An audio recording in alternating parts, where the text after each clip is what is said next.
Hello students, welcome back. Let us resume our discussion in section 3, Legendre symbol. By the way, does anybody who recall Legendre equation from differential equation? It's the same Legendre that did number theory as well. Okay, we completed up to 3.3. Now let us work on 3.4, and these are proof problems. Let P be an odd prime and prove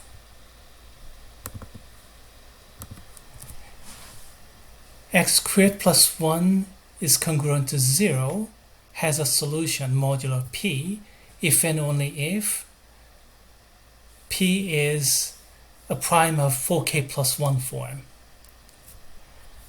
This one, we can rewrite it like this in terms of quadratic residue. So -1 is a quadratic residue of P, where P is an odd prime, if and only if that odd prime P is of form 4k plus 1. Remember, there are two types of odd primes, 4k plus 1 type and 4k plus 3 type. Divide any prime number by 4 and you have to have remainder 1, 2, or 3. Cannot have remainder 0 because that's divisible by 4, so that's composite. Divide that remainder is 2, that means the only even prime, P is 2, that's out of consideration. So either remainder is 1 or 3, 4k plus 1 type or 4k plus 3 type. Here, if -1 is the quadratic residue of P, then we have to prove that such P is 4k plus 1 type, and actually vice versa. This is necessary and sufficient. Let's prove it using Legendre symbol computation. This means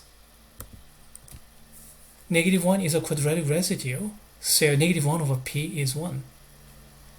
So what do we have? -1 to the P minus 1 over 2 should be positive 1, but you see this computation yields the first line. 4k plus 1 minus 1 divided by 2 will yield -1 to the even power, so it's 1. If 4k plus 3, in that case, minus 1 and then divided by 2, we're going to get -1 to the odd power. So you're going to get -1. By the way, is this Legendre symbol absolutely necessary? Well, I have to say no, because you can directly go to Euler's criterion, go from there. But in any case, Legendre symbol is basically a shorthand, a simplification of Euler's criterion, so there's no surprise that Euler's criterion can be used just as well. Anyway, it's just a one-liner basically. After making this observation, apply Legendre symbol or Euler's criterion. Positive 1 if and only if 4k plus 1 type, -1 if and only if 4k plus 3 type. So what this thing says is -1 is a quadratic residue if and only if that odd prime is 4k plus 1 type, and it's a non-residue if and only if that odd prime P is 4k plus 3 type. Easy proof. Now, here's another proof, and we can use all the techniques that we learned in lesson 9 and other things to prove it. The reason I'm showing you this alternative proof is because I want to show you how effective is this Legendre symbol and Euler's criterion actually are. We can prove it like this. Let's prove the forward direction. Suppose that x squared is congruent to -1 for some integer, such x exists, and then let's apply Fermat's theorem, such A exists, and then a to the P minus 1 power. That's congruent to 1 by Fermat's theorem. And then I can rewrite this into A squared to the P minus 1 over 2 power. Yeah, I can do that because P minus 1 is an even integer, so dividing by 2, I still have a positive integer, so this is well defined. And then by previous assumption, yeah, x squared is -1 mod P, so we have -1 to the P minus 1 over 2 power. So that's congruent to 1. So p minus 1 over 2 power has to be an even number. Flip denominator to the other side, we get 4k plus 1. So we have the forward direction. What do you think with the previous proof? A little bit harder, or maybe about the same, except that we are using Euler's theorem, not Euler, excuse me, Fermat's theorem versus Euler criterion. So, okay, all right, Euler criterion versus Fermat theorem. Otherwise, I say it's a push, but I showed you only one direction. The opposite direction is different story. We use Wilson's theorem here, and it's going to be rough. So please recall, p minus 1 factorial is congruent to negative 1. But before that, let's make this assumption, this observation rather. P is 4k plus 1, then p minus 1 is 4k. So even if I divide by 2, I get 2k, an even number. Remember that? And then let's go to Wilson's theorem. P minus 1 factorial is negative 1. And then p minus 1 here, which I'm highlighting in blue, versus this 1. Well, they're the same except we have the negative sign. That's because p is congruent to 0. Now compare this p minus 2 with 2. They're the same except we have the negative sign. And the reason is because p is 0. So this is actually negative 2. And then negative 3, negative 4, negative 5, all the way to this one, final one here. Versus this one. P plus 1 over 2 is negative of p minus 1 over 2. You can easily check that, add them up, then you're going to get 0. Actually, you're going to get 2p over 2, so p, but that's congruent to 0. So what do we have? They're all the same repetition, except for negative signs. So multiply this part, which I just highlighted in bold, and once more, repeat that part.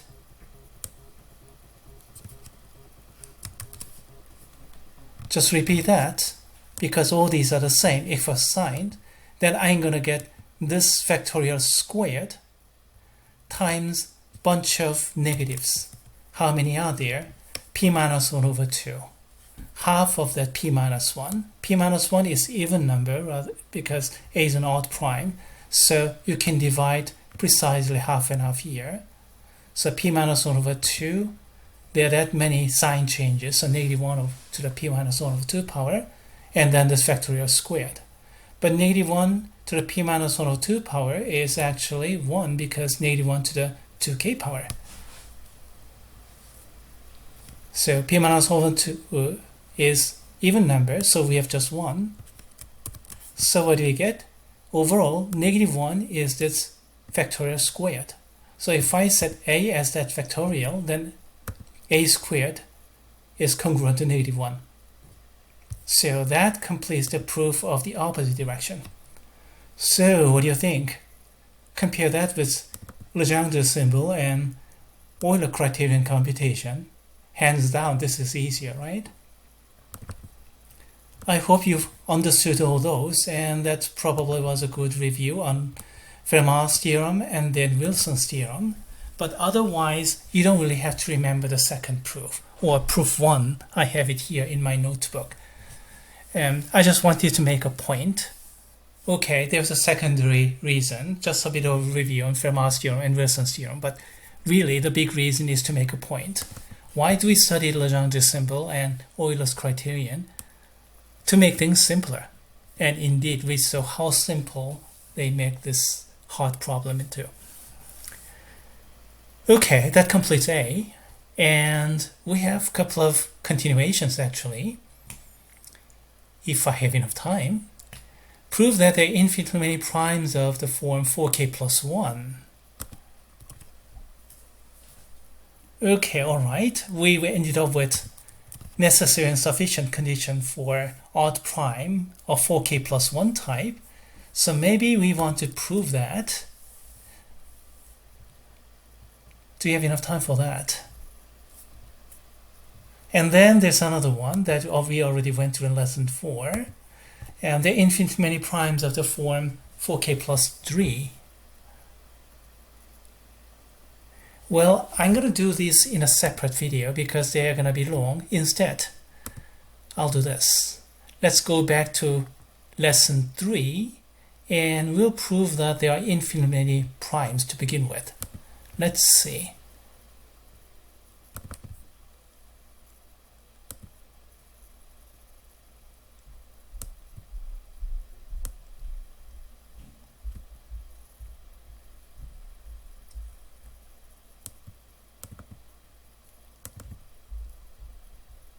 Okay, alright.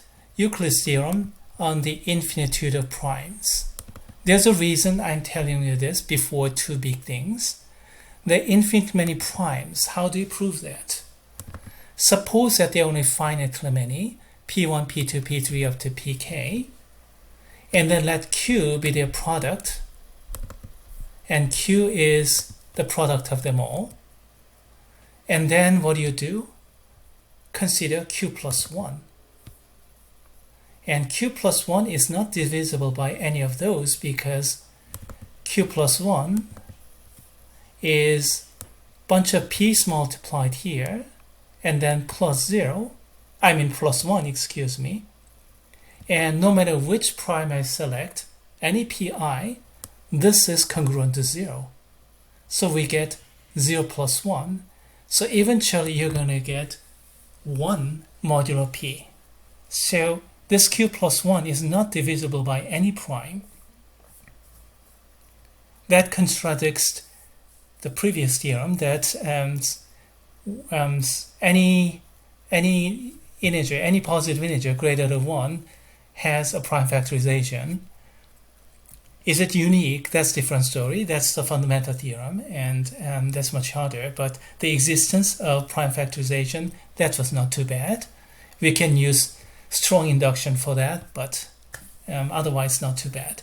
The reason I'm telling you this is because I want you to remember this trick. Multiply them all and plus 1, and then use the divisibility. Some people do it this way, directly define as q plus 1 and then just write like this, and then this capital Q is not divisible by any prime. And I think I used the second notation, second technique in these two, B and C, in this example problem set. So keep that in your mind as a digression. And let's come back and do part B and part C in the next video. See you soon.